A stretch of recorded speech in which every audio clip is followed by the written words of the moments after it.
যে গাড়ি রয়েছে, গাড়িতে আসলে আমাদের দেশে বা আমরা সাধারণত দেখে মনে করি যে এই গাড়িতে কি হবে। তো এখনও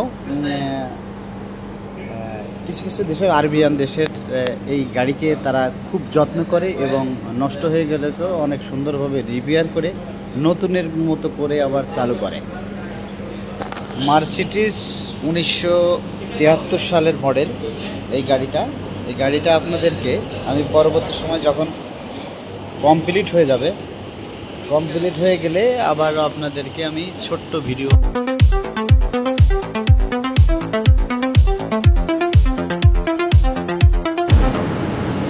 আসসালামু আলাইকুম।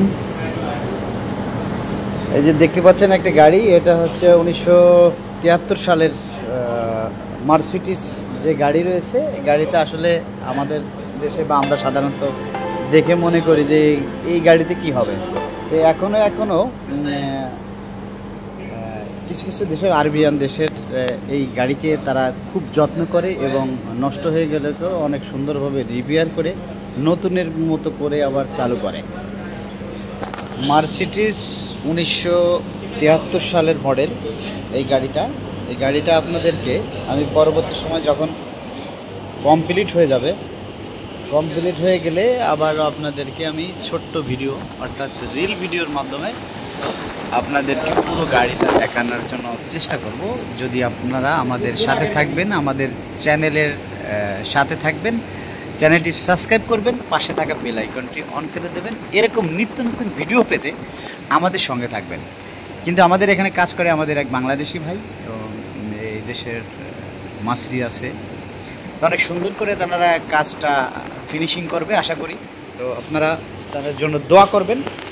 এটা হচ্ছে আপনার মাজন দিছে, এরপরে এটা যখন পালিশ করার পরে এটা হবে কালার। আর এই যে মার্সিডিজের পুরাতন যে মডেলের কালারটা বর্ডারের দাগ থাকে, এই টেপ লাগাইয়ে এই বর্ডারটা ঠিক রাখার জন্য। আশা করি যারা আগে মার্সিডিজ দেখেছেন এই কালার, পুরাতন যে কালার, এটা দেখে বুঝতে পারবেন যে এই গাড়িটা আসলে কেমন ছিল এবং রং করার পরে কেমন হবে। আর হচ্ছে করিম ভাই গাড়ির কাজটা করে মূলত। এটা হচ্ছে নিচের সাইড, আপনাদেরকে আমি নিজে একটু দেখানোর জন্য চেষ্টা করছি। আসলে আমরা এই দুটো কি হবে ভাই? হ্যাঁ, পিছনের বাম্পার আরবি कौन का বাম্পার হ্যাঁ না, সৌদিও বাম্পার কয়, মানে যারা আজনবীরা কাজ করে এরা আর কি। আর আরবিয়ানরা তো আরবিতেই বলবেই। এই যে এটা হচ্ছে দরজা না, এটা কি করা হয়ে গেছে, পালিশ করা হয়ে গেছে,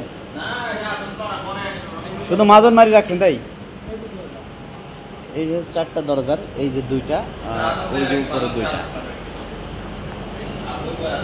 সুন্দর করে আসলে কাজগুলো করা হচ্ছে। আশা করি অনেক সুন্দর হবে। এবং আপনাদেরকে আমরা গাড়িটা হয়ে গেলে ছোট রিল ভিডিওর মাধ্যমে আপনাদেরকে আমাদের এই চ্যানেলে এবং ফেসবুক পেজে দেখার জন্য চেষ্টা করব। তো সবাই সঙ্গে থাকবেন, অবশ্যই ফলো দিয়ে লাইক কমেন্ট করে আমাদের সাথে থাকবেন এবং সাপোর্ট করবেন। তো আমি এতক্ষণ সঙ্গে ছিলাম শাহরিয়ার লিটন, কুয়েত প্রবাসী।